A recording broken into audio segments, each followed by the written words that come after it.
ဒီနေ့ချစ်မှာတော့ဝတ်သားအကျွတ်ကျော်လေးဖြစ်ပါတယ်ပထမဦးဆုံးအရသာနေထားတဲ့ဝတ်သားတွေကိုတဲအိုးထဲမှာအိုးကပ်ပြီးတော့အပူပေးလိုက်ပါမယ်6နေအောင်လို့ပထမရေတွေပါတယ်မထည့်သေးပဲနဲ့အရင်ဦးဆုံးဒီလိုမျိုး6နေအောင်အရင်လိမ့်မယ်ပေါ့နော်6သွားပြီဆိုမှလိုအပ်တယ်လို့ရေလေးထည့်လိုက်ပါမယ်ရေကိုဥပမာပေါ့နော်ဝတ်သားရဲ့အမားအပြော့ကကြတော့ကိုယ်စိတ်ချက်ပေါ့နော်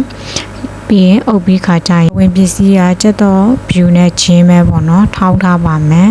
ပြီးရင်ခုနတည်ထားတဲ့ဟာကြီးပွက်ပွက်ဆူလာပြီးသွားရောဒီလိုနေထား6သွားပြီဆိုရင်ခုနချင်းနဲ့ကျက်တော့ view ထောင်းထားတဲ့ဟာလေးကိုထည့်မယ်စီထည့်မယ်ထည့်ပြီးခါကြရင်6နေအောင်ပြန်လိမ့်မယ်ပေါ့နော်ပြန်လိမ့်ပြီးခါကြရင်တစ်ဖက်ကို9မိနစ်စီလောက်နဲ့ကျွတ်နေအောင်ကျွတ်ပါမယ်ပေါ့နော်ဒီလိုအနေထားလေးရလာပြီဆိုရင်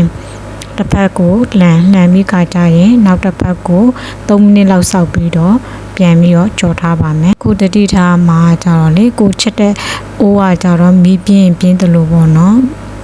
နည်းနည်းလေးတတိထားပါမယ်မီးအရန်ပြင်းသွားတဲ့အခါကျရင်တူးတွားတတ်တယ်ပေါ့နော်လေးတွေကအခုဂျင်းနဲ့ချက်တော်ပြူလေးဖြစ်တာမို့လို့ဖယ်ပေးလို့ရပါတယ်ခုနထွက်လာတဲ့စီတွေကိုလည်းတနည်းမှာပြန်သုံးလို့ရပါတယ်ပေါ့နော်ဒါကတော့စားလို့အဆင်သင့်ဖြစ်ပါပြီအပြင်